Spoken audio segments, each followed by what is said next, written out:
It's another edition of the Church Solutions podcast brought to you by mychurchdaily.com. And I'm Phil Thompson. And I'm Steve Lacy. Steve, what is happening with you today? We're doing another podcast. We have a special guest again, so this is good. That's right. We have several guests lined up over the next 5 years or so. This is what is this? Episode 309 or episode 310, something like that. You'll figure it out. But by the way, if you haven't subscribed to our podcast, folks, please do so at whatever place you get your podcast. And check out mychurchdaily.com when you get a chance. That's our sponsor, and it's actually us.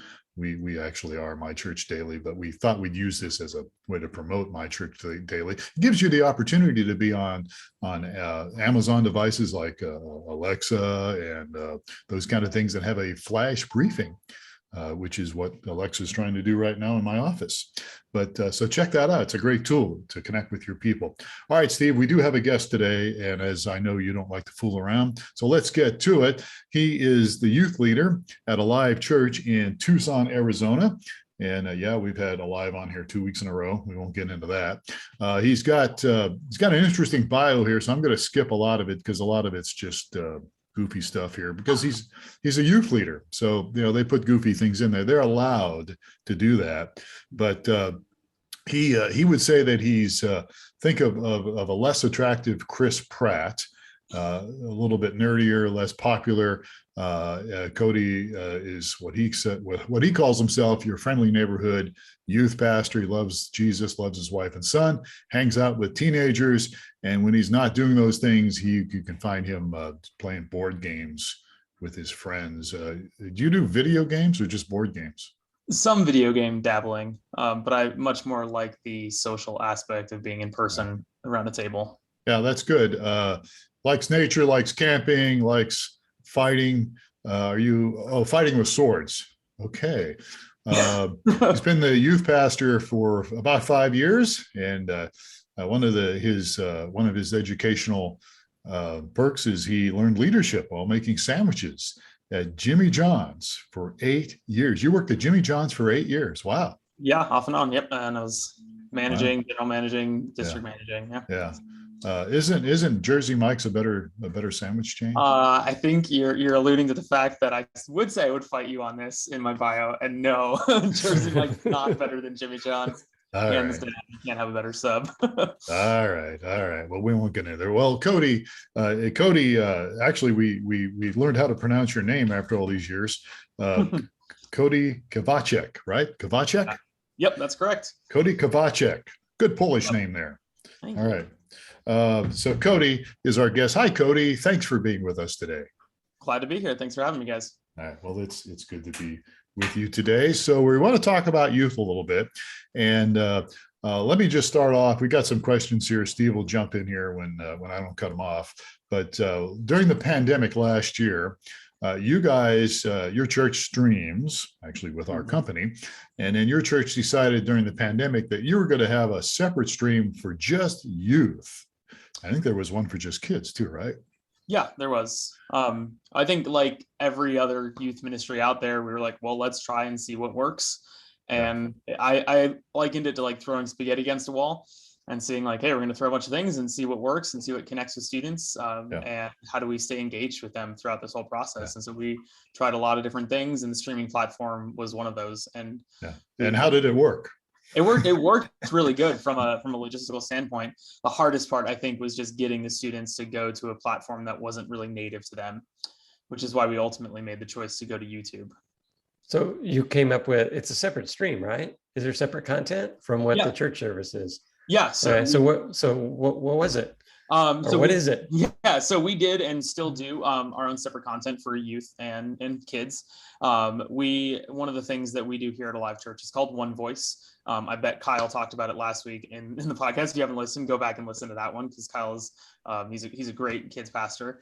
But one of the things that we have really focused on is teaching the same content every single week in a age and appropriate and relevant way to different environments and who we're reaching. So for students, we are giving the same content, same message that our lead pastor is teaching, but in a way that it engages students more. It has illustrations and ideas and concepts that they would grasp better. However, we're still teaching the same biblical principle and idea so that we're all aligning. And we see this as really important because, and we can get into this more, but parents and kids being on the same page. So when we started streaming the content, and what we're doing now is it's content that we're creating, we're filming our own videos, and we are putting that out there for students to engage with. So I've seen the children's stuff. So the children's stuff is puppets and leadership talking and having kind of a, I don't know, an age appropriate recording. I haven't seen the youth's material yet. So is that some of the staff getting together, or? So we've done a lot of different things. Sometimes we've had like two people on there talking back and forth, conversationally, discussion. We've done where we're like on locations shooting. Like we did one series where we went around Tucson and filmed at a bunch of different locations to give like this idea of different vantage points. That was the series we were in. But for what we're doing more consistently, we're in a studio. We have someone, it's typically me in front of the camera talking. We have graphics and edits and stuff that fly up on the screen, green screen stuff behind me too. We'll do scripture on the screen. We'll do, if we're doing like an illustration or something, it might be a video that plays within that breaks up the content. But the majority of the time it's a message. It's just a much shorter, it's not a 30-minute message. It's usually 10, 15 minutes. We stop within the time to allow for conversation, whether people are joining on the stream and they can chat within the platform, or we're in the classroom, which is where a lot of our videos are being viewed.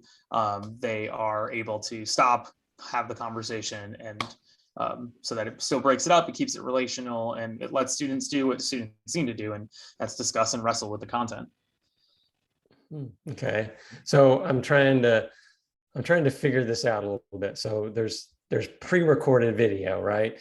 Yeah. So I can see that if I'm in the classroom, I'm going to have 15 minutes of video, and there's going to be a leader there, and they're going to be working with the kids, and they're going to do different discussions and maybe a fun game or something like that, right? But if I'm online, how is that where so that video, pre-recorded video, is that the whole message that's online, or how does the online part of it transfer over? Yeah, so if you're joining online, I'll tell this in two different ways, because we have another midweek environment that I think is more online friendly. But our weekend service, so it's very much, it goes out when our services stream at the beginning of our service. So it gets premiered onto, or gets posted onto our webpage and onto our YouTube. And so people who are looking to watch the service online on the weekend, they'll be able to put into the comments of the chat, the comment section, what answers to the questions and stuff. And then a lot of it is on their opportunity on them to engage with parents around the conversation. There's on our youth page, we have talk notes and stuff for them to engage with every single week. So but then when we come to our midweek, what we do is we stream out on Tuesday nights through YouTube for our students. And so that stream, we actually have both the YouTube stream and a Zoom room going on simultaneously. Okay. So if students want to join just on YouTube, they can be a lot more anonymous, they can chat. One of the things we started more recently was, at the same time that's going on, a Zoom room is going on. So we have someone who's a leader. She's out in Tennessee, and she's leading the Zoom discussion. So she'll have 1 or 2, 3, 4 students who join her there, and they're able to watch the stream. They're able to laugh with one another. They're able to talk to each other. And then when it goes to time for small groups, which we do on Tuesday nights, they break and have a small group discussion in that Zoom room. So the online piece of that really breaks down geographic barriers, right? So if you got your leader in Tennessee, then do you have people attending from different parts of the country, or? Mainly the people that are attending online are coming from Tucson still, that just aren't comfortable coming back in person. But a lot of what our weekend content is actually being used in England, in Birmingham, by another church that is out there. And so they'll watch our stuff every single weekend. And they'll do it similar to the way we do it. It's just they're able to have the conversation in person with a few people there. So even though we're global. Talk funny. Yeah, even though we talk funny, but it's from what I've heard, and we've had some when early on when we were doing everything on Zoom too. We had some Zoom groups and they would come too, and so I met like a handful of the students that were engaging with their content online. So we've had like small discussions. Right. So I meant to mention this as we kick this thing off, but you're the I attend Alive, so you're the youth pastor for Alive. But my main exposure to you is you teach on the weekends as well, and I must compliment you. My wife and I are just like, wow, that guy Cody does a great job. I mean, it's just amazing how well, and this will kind of lead into the next question, I think. But how great a job you do with the adults, and how I mean, we've had paid staff that don't do as good, paid full-time adult staff that are called upon to preach occasionally that don't do nearly as good a job as you do. So kudos to you. You do a great job. You're very comfortable, very relatable to the adults as well as the kids.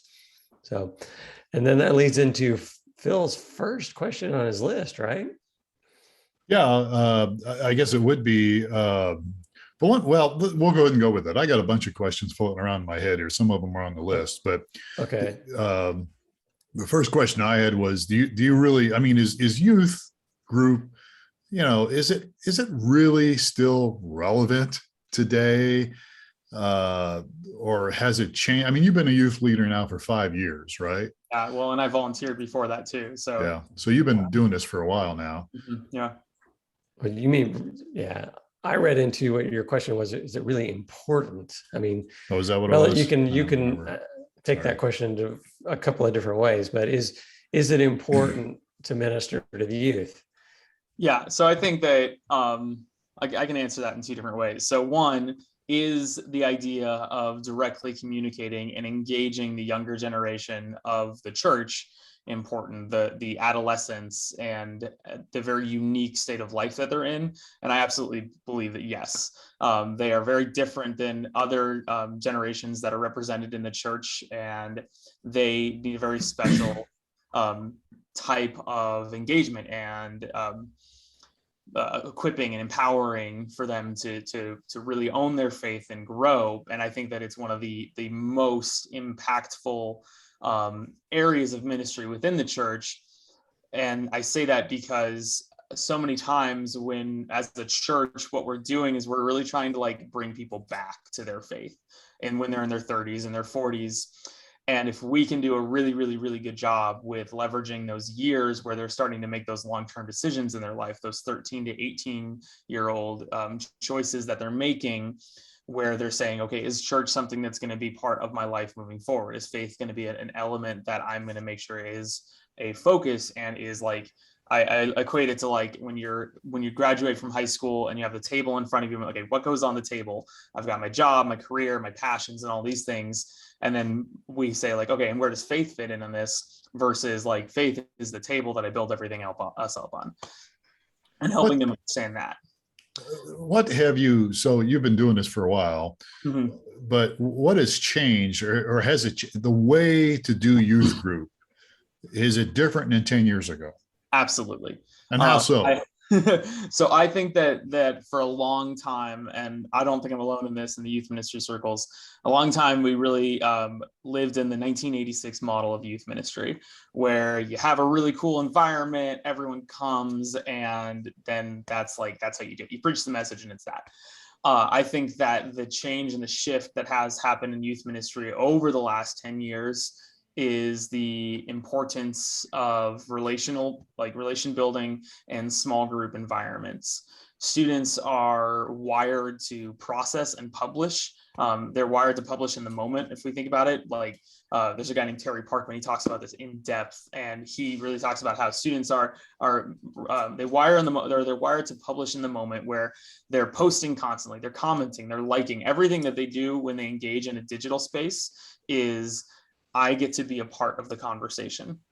Whether that is simply from the background and just liking a post or sharing it, or actually commenting and talking with their friends about it, but everything they're wired to do is that. And so as youth ministry shifts and changes, the relevancy of just sit here and listen to what I have to say, and then you're good and go and live your life, is out the door. Because what they need to do is, well, I know that what you're saying, like, okay, maybe it sounds important, but I don't know how it applies to me until I wrestle through it and I talk about it and I publish in this moment of what I think, and I hear what other people are saying. And that back and forth and that wrestling is what's so important to the development of their faith. And so if we don't create environments where they're able to do that on a regular basis, where they're able to have those conversations, really dive in and challenge one another's thinking, one, we're setting them up to fail in a way if they graduate from youth ministry, all they've heard is what we say, versus taking it and owned it for themselves. Say, this is why I know what I believe. This is why I believe what I believe. And this is how I know how I can even defend it, to an element of being able to defend my faith. All right. So let me ask a follow-up here. Sorry, Steve. If that's true, and I think you're right, it most likely is. You've been speaking to adults too, as Steve just alluded to earlier, and he said you did a really good job. I have to go back and listen to you. But wouldn't that be true for adults as well? Yes, and I completely agree with that too. And that, I mean, one of the things that most churches do is some sort of like life group and that kind of thing. Like, but I think that even like as the church shifts, because what we're also thinking about is this generation now is growing up, and in 20 years, 10 years from now, they're going to be one of the largest represented demographics in the church. And if church hasn't caught up to the way that they've grown up and are wired, then we're going to be speaking to a generation that's no longer in the seats, or that is aging out of the seats. Interesting. So yeah, I think it's absolutely important. So you're talking about the relationships. Is it more important to establish kind of peer-to-peer relationships, or youth leader to young adult relationships? Because I guess, I mean, if you don't have the youth leader to young adult, then they're just going to tune you out and it's not going to happen. But if you don't have the reinforcement of the kids, where do you focus on developing those relationships? Yeah, well, it's a very good question, because it's almost like a twofold approach. You really have to make sure that one, you have the people, the adults that are able to be the wisdom. Like there needs to be that when they're having those conversations and having those peer-to-peer discussions, that there's still someone who is able to challenge that thinking, and not from a, hey, you're wrong and this is why it's right, but from a, hey, why do you think that's true? Okay, let's dive into that a little bit. Let's ask those questions, those thought-provoking questions, those critical thinking skills that come with age and wisdom and having been around the block. So I think that there's the element of developing leaders who are able to do that, to engage with that, and so that their relationship with a student, they have the ability, the privilege, the opportunity to speak truth into that. But then you create an environment of students too who are able to challenge and question that, so that there is that, I'm not in this alone. It's not just me and a bunch of adults, but also I am able to have those people to fall back on if I need to. Yeah, I know. Just personally for me, probably the one of the strongest reasons that I'm still strong in the faith is because I developed some friends that are strong in the faith, and we've gone through life. We've gone from high school, junior high to high school to college, and then out in the real world.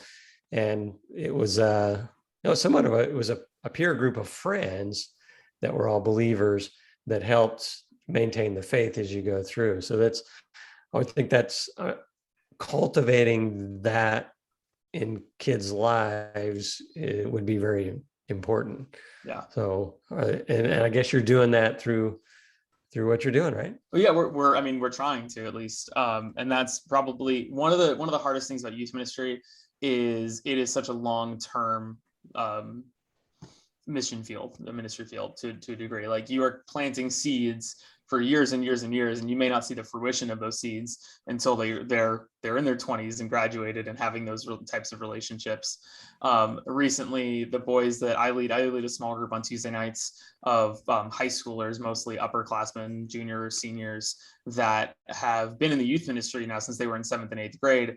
And there's been so many times recently where we've been having a really deep discussion. I'm kind of just sitting back and listening and seeing these guys that have been in my small group for years now, leading and saying exactly what I would say in this situation, and like talking like that is absolutely theologically accurate what you're saying right now, and it is perfect. Like I don't even need to chime in here, and seeing that happen. But that was 5 years of work that went into that. And so one of the hardest parts about youth ministry is the I don't see the fruit of what I'm doing here right now, and then getting discouraged in that. And I think that's like, you hear youth pastors who the average youth pastor stays on a church for like 10 months or something like that. Maybe it's 2 years even, and that's like, why? Because they're not seeing the fruit of the work they're putting in, and there's so much work that is involved, and there's an emotional drain on it that if you're not seeing the wins happen on a regular basis, it can be discouraging. So another big challenge that I had, my kids all went through the youth group, and I think this is probably common with a bunch of other youth ministries, is and I'm a smaller church, and I've got 7th graders through 12th graders, right? Mm-hmm. And the 12th graders don't want to have anything to do with the 7th grade. They want to do with the 9th graders, the 10th graders, because it's just not cool. Whereas the 7th graders are just having a blast. And how do you solve that problem? One of the biggest is to challenge the leadership of the older students. We have a pretty large contingent of our youth now who are serving and volunteering. And that gets them kind of this opportunity I can lead and I can be a part of what's going on here. And I don't have to necessarily engage with the 6th grader or 7th grader that's playing, like going wild in the courtyard right now. I can be a part of this youth ministry, and I can be pouring into them, equipping them to lead. Even some of our upperclassmen will go into our younger groups and lead discussions there, or be alongside the leader and kind of like co-lead in that. And so it's elevating them and recognizing, yep, you have this. You are farther along. You are a senior, and it's weird being around a 6th grader. But what you're doing is you are showing what it looks like to live out your faith on a regular basis. You are an example to them. But then it's also recognizing that, but I'm not losing sight on, we're pouring into this person. And so some of the things we'll have get-togethers that are just high schoolers outside of the youth ministry. We'll we have different types of where they're hanging out and chatting, like chat rooms and stuff like that. Chat rooms, that's such an antiquated word. We'll use like Discord servers where they're able to talk and hang out with one another. That is more their age area. We have like different chats just for them, so that they don't feel like they're always around it. And even on the weekends, we have a high school service and a middle school service so that they're not together constantly. So what have you learned in youth the last 5 years? Man, I feel like I've learned a lot. I think it's very easy.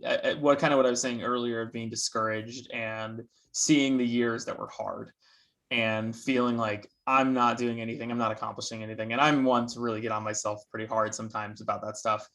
I've learned to look at the bigger picture, look at the small wins and celebrate those things.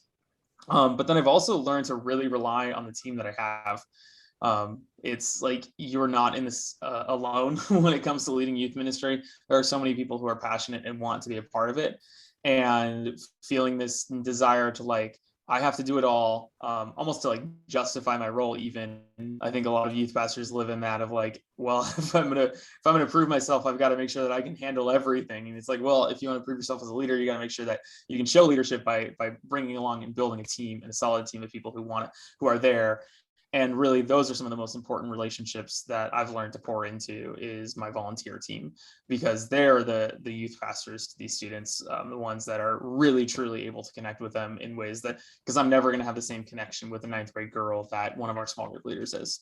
And I shouldn't try to do that. I shouldn't try to be that person. And so it's finding those people, equipping them, and constantly pouring into them, and having the hard conversations that need to be had so that we can get to growth, like addressing conflict, not worrying about it. Like a lot of very simple leadership things that, like, but actually taking action on them are so important to do. And I don't know, that's some of the things that I've learned.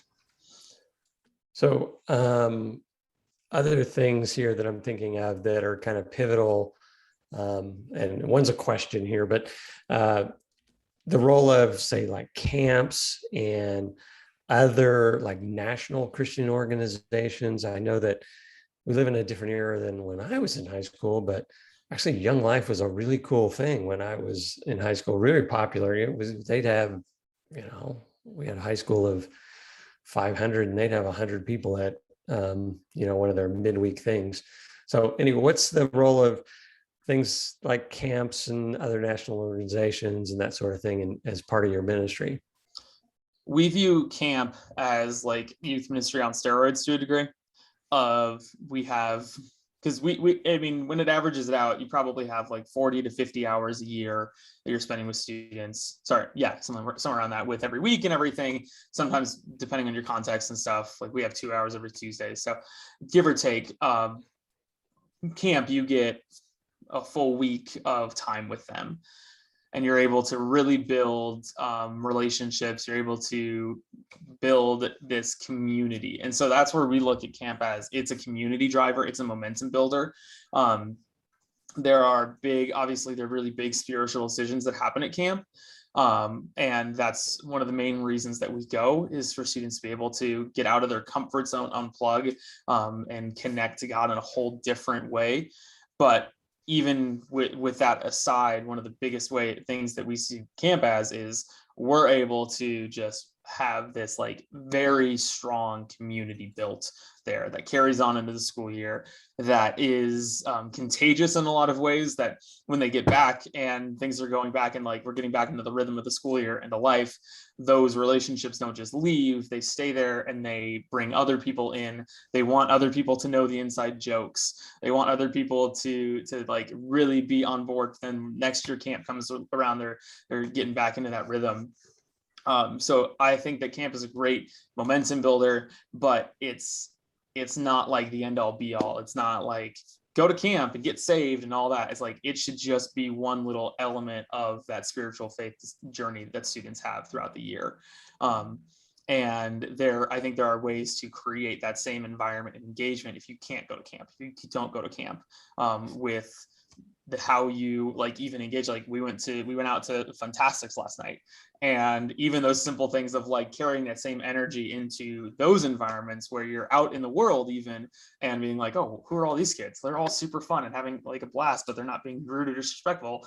It's like, oh, it's a church. It's like those type of like elements I think are just as important to that, as opposed to like having to spend thousands of dollars on camp. And that's where I think those national organizations really come in. Like Young Life for that is a good example of something like that, where it's a thing that meets on high school campuses. It's a thing that's very visible to the public, and it is this environment where students are able to express, hey, I'm a follower of Jesus, and I'm here together with you guys. I think that Young Life, I don't have a lot of experience with Young Life. I know of them. I know people who have been in them, and I've heard the horror stories and I've heard the good stories. I think we all have on both sides of that. I think that one of the most powerful things of Young Life is connecting Christians to Christians at high schools, because I think that is probably one of the hardest things for students to recognize and realize is, I'm a Christian and I go to high school, and there are actually a lot of other Christians that I go to high school with that I don't know. And I think Young Life gives that opportunity. We've done in the past, and we're now that COVID is kind of like obviously not gone, but we're working towards being able to do more things. And we're doing combined youth ministry events where we'd have a bunch of youth groups coming together. So you have all these students who are represented at all these different schools, and they're able to come together. And so I think that whatever it is that's happening in the schools, it's an opportunity for students to recognize that they're not alone, that there's this solidarity and within their schools where they're able to live out their faith. Good stuff. Cool. What we have a lot of people that listen to this podcast that are involved in their church to some capacity. I mean, they might be on staff or they might be a volunteer. What would you say to somebody that's considering getting involved in youth ministry, leading a youth group, kind of like what you're doing? Yeah, I mean, I would, if you feel that inkling, like if you're thinking about it, then I feel like God has put that on your heart for a specific reason, and you should absolutely go and do it. One, it keeps you young. Like there's nothing like being wild and wacky with a bunch of teenagers or like bring out that child at heart. Like Jesus gets down and like, if you don't live, if you don't have faith like a child, then like this is what you need. And we were like, I don't think we can really understand what faith like a child is if we're not around children and youth. Especially some of the questions like that. I have grown so much more in my own relationship with God through the challenging questions that I've been asked over the years, and through that, like that search for answers, search for knowledge, search for understanding, and helping students to do that. I've learned so much about my own relationship with God. And that's like those two things alone, like it keeps you young and you learn so much more about God through their eyes and through engaging with them. But I think even more so, students need adults.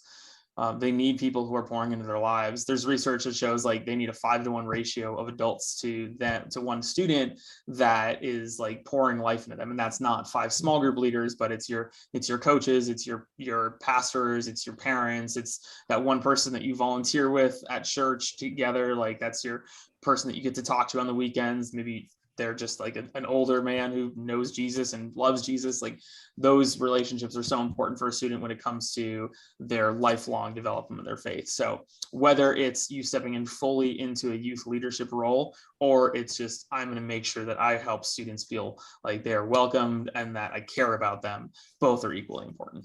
Yeah, very much so. All right. So look, we're out of time here. Steve, unless you wanted to say something, we can go over time for you. We're good. We're actually over time a little bit, right? We are, but this has been good. I've really enjoyed this. Cody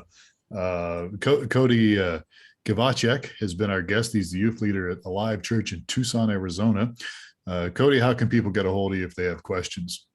If you go to alivechurch.com, my email address is on there. Also, just my last name is my Instagram at Kiwaczy.